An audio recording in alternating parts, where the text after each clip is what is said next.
ओम शांति। बाबा हम बच्चों को कहते कि बच्चे सदा डबल राइट रहो।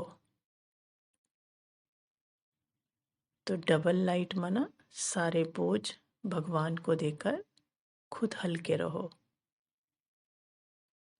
मैं आत्मा भी हल्की लाइट के शरीर में, और सारे बोझ बाबा को, तो बोझ से भी हल्की। तो ये सदा रहने की विधि क्या है? उसके लिए सबसे पहले तो हमें क्या करना है?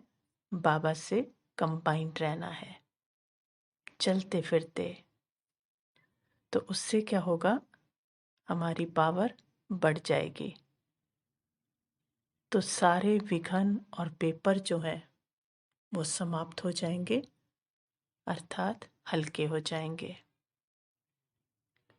हर कर्म में बाबा को फील करना है। जितना बैठकर हम एकाग्रता का अभ्यास करते हैं, उतना ही हमें चलते फिरते भी बाबा को अपने साथ फील करना है, ताकि जो छोटे छोटे बोझ भी आए, हल्के हल्के जो आते रहते हैं, वो कंबाइंड रहने से हम बाबा को सौंपते जाएंगे। तीसरी बात, जब हम बाबा के साथ हैं तो हम बहुत शक्तिशाली हो जाते। तो फिर क्या लगेगा? हर कर्म जो है वो अपनी शक्ति से छोटा लगेगा।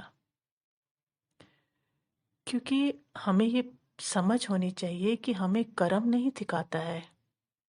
कर्म से हमें थकावट नहीं होती, लेकिन उसके साथ जो चिंता लगी होती है वो हमें थकाती है। वो चिंता कौन सी? कि कहीं ये नुकसान ना हो जाए, कहीं ऐसा करूं तो वो गलत बात ना हो जाए, पता नहीं अच्छा होगा या नहीं होगा। तो बोझ देना मतलब हमें वो जो नेगेटिव सोच है, वो जो हम उसकी कमियां देख रहे हैं बात की या परिस्थिति की, कि कहीं ऐसा ना हो जाए, वो कमियां हमें देनी है। क्योंकि हम समझ नहीं पाते ना कि बोझ क्या देना है। हम कहते हैं हम तो मन बुद्धि से सरेंडर है, बाबा लेता ही नहीं है। तो देना मतलब उस नेगेटिविटी को जो हमने सोची है चिंता वाली, वो बाबा को देनी है। तो वो जब देंगे तो बाबा तो क्या है? शुद्धि का सागर है ना। तो उस नेगेटिविटी को भी क्या कर देगा? पॉजिटिव में बदल देगा। तो उस नेगेटिविटी को हमें बाबा को देना है। और नेक्स्ट हम देखें कि अगर हमें हल्के रहना है, डबल लाइट रहना है, तो एक बात का और ध्यान रखें कि हम किसी को नहीं चला रहे। क्योंकि हमें क्या लगता है कि हमारे बिना ये चल नहीं सकते। परिवारों में भी लगता है ना ऐसा। तो हम किसी को नहीं चला रहे। सबको कौन चला रहा है? ड्रामा चला रहा है। हमें ये स्वीकार करना है कि सब अपने आप चल रहा है। क्योंकि हर कोई अपने कर्म और अपने फल के अधीन है। अगर हम कहते हैं ना कि हम इसके लिए कुछ अच्छा कर दें, तो ये भी एक अज्ञान ही है। क्योंकि उसके कर्म उसके साथ चल रहे हैं और उसका फल उसको मिलेगा। हमारे कर्मों से किसी की जिंदगी नहीं बदलनी। तो हम उसमें इंटरफेयर करके अपना कार्मिक अकाउंट हमें नहीं बढ़ाना है। हमें सहयोग देना है। हमें उसके अपने अच्छे से अच्छा उसको सपोर्ट भी दे सकते हैं, लेकिन ये इन्वॉल्वमेंट नहीं रख सकते कि हमारे से इसकी ज़िंदगी बदलेगी। हम अपने हिसाब किताब चुक तो कर रहे हैं, और हमें सिर्फ अपने श्रेष्ठ कर्मों पर ही ध्यान देना है। तब हम हल्के रहेंगे। नहीं तो दूसरों को देख देख कर भी हम भारी होते रहेंगे कि हम तो योगदान दे रहे हैं इनको, इनका परिवर्तन नहीं हो रहा। वो ले नहीं रहे ना आपका योगदान, क्योंकि उनके कर्म तो सुधर नहीं रहे। वो तो अपने ही कर्म करते जा रहे हैं, तो फल तो उनको अपना ही मिलना है ना। तो ये समझ जब होगी तो हम हल्के रहेंगे। तो कर्म बाबा को सौंप दे वो वाला भी, कि ये हमारा ठीक हो जाए। फिर हम डबल लाइट रहने के लिए क्या करते हैं? जो नेक्स्ट हमें करना है कि हमें किसी भी इच्छा पर अपनी चिपकना नहीं है। कई बार हम इच्छा रखते हैं ना, तो हम बड़े उसके ऊपर अड़ जाते हैं। अपने जो फल आना चाहिए उस कर्म का, कि हमारी इच्छा अनुसार ही आए, उस पर अड़ जाते हैं। तो हमें इच्छा को भी बाप को सौंपना है, क्योंकि उसको पता है कि हमें कैसा फल मिलना चाहिए। अगर हम ये चाह रहे हैं कि फल हमारी मर्जी का आए, तो यह अज्ञान है ना, यही तो बाहरीपन है। क्योंकि वो ज्यादा जानता है, वो पिता है हमारा, जानी जाननहार है। उसको पता है क्या सही है और क्या नहीं सही हमारे लिए। क्योंकि हो सकता है हमें जो सही लग रहा है बाद में हमारे लिए बहुत नुकसान कारक हो।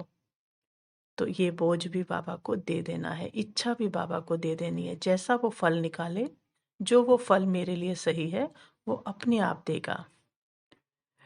फिर नेक्स्ट हम कहेंगे कि जब हमें कोई इच्छा होती है, बाहरी क्या करती है, हमें इच्छाएं तो करती है ना। तो जब हम इच्छा में ही मगन हो जाते हैं, बाबा को याद कर रहे हैं, लेकिन किस लिए कर रहे हैं कि हमारी ये वाली इच्छा पूरी हो जाए।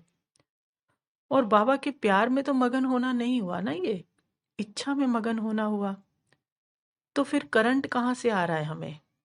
इच्छाओं से आ रहा है ना, क्योंकि इच्छा या तो व्यक्ति की होगी, परिस्थिति की होगी, किसी संबंध की होगी। तो उससे हमारा कनेक्शन जुड़ा हुआ है, तो करंट उससे आ रहा है, बाबा से नहीं आ रहा।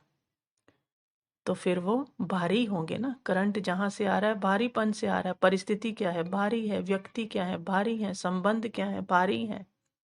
तो प्यार में मगन नहीं है, तो इनसे जुड़े हुए हैं योग में भी। तो करंट इनसे आ रहा है, तो हम हल्के कैसे होंगे? हम भारी हो जाएंगे ना।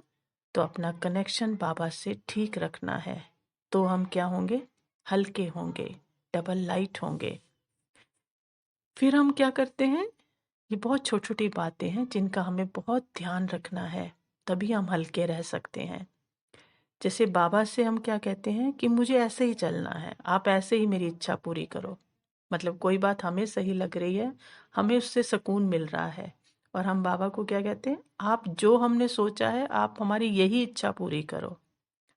तो हमें समझना है कि ये राजयोग नहीं है, ये तो भक्ति के संस्कार हैं कि हमारी इच्छा पूरी करो, जैसा हम चाहते हैं वो हमें दो।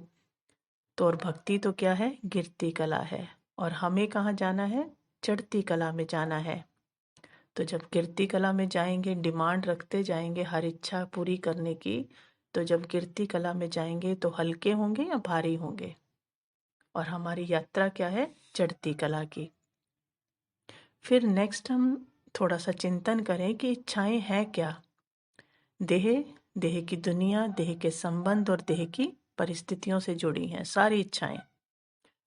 और आज तक हम इच्छाएं पूरी होना ही क्या समझते रहे? ईश्वरीय प्राप्तियां मानते आए हैं। भक्ति मार्ग में क्या था? जब बाबा के नहीं बने थे, तो हम क्या समझते थे कि जब इच्छा पूरी हुई तो मतलब ईश्वर से हमें क्या हुई? प्राप्ति हुई। लेकिन वो सब कुछ प्राप्त होते हुए भी हम क्या होते गए? बोझिल होते गए, क्योंकि वो ईश्वरीय प्राप्तियां नहीं थी। क्योंकि भगवान तो हमें क्या करने आया है? डबल लाइट करने आया है कि बच्चे तुम हल्की आत्मा हो और इच्छाओं की इच्छा ही ना रहे तुम्हें। इतना योग बल हो कि हम क्या हो जाएं? इच्छाएं ही हमारी योग से क्या हो जाएं? खत्म हो जाए। इच्छा मात्रम हम अविद्या हो जाएं। तो क्या रहेंगे? फिर हल्के ही हल्के रहेंगे। फिर लास्ट में हम यही इसका सार निकालेंगे कि भगवान हमें देह और देह की दुनिया के सब बोझों से हल्का करने, मुक्त करने आया है। इन इच्छाओं की जेल से फिर से फंसाने नहीं आया है हमें, वो तो हमें निकालने आया है। और जेल से मुक्त होना ही क्या है? ईश्वरीय प्राप्तियां हैं। इन सब इच्छाओं को हमें फिर से हमारी पूर्ति करके इसमें उसका कर्म फंसाना नहीं है कि फिर से ये फंस जाए। बाबा तो मुक्त करने आया है। उसकी प्राप्तियां क्या है? हमें इन सब से वैराग हो जाए, हम इससे उपराम हो जाएं। तो फिर क्या हो जाएंगे? डबल लाइट हो जाएंगे। और जब डबल लाइट हो जाएंगे तो उसके प्यार का, उसकी अनुभूतियों का, जो प्राप्तियां होती हैं उससे, उसका असली में अनुभव कर सकेंगे। अगर इसी में फंसे रह गए तो फिर हम उसका अनुभव कैसे करेंगे? इसलिए हमें डबल लाइट रहना है। तो डबल लाइट माना बाप के साथ कंबाइंड, सारे बोझ उसको, किसी भी इच्छा में हम चिपके नहीं हैं, अड़े नहीं हैं। सिर्फ उसको कोई इच्छा है भी अगर श्रेष्ठ, तो बाबा को सौंप देना है। उसका फल बाबा जाने। बाबा की प्राप्तियां हमारी इच्छा पूर्ति की नहीं है। बाबा ईश्वरीय प्राप्तियां क्या है कि हमें इस जेल से, इच्छाओं की जेल से ही क्या कर देना, मुक्त कर देना और हमको डबल लाइट बना देना। अच्छा, ओम शांति।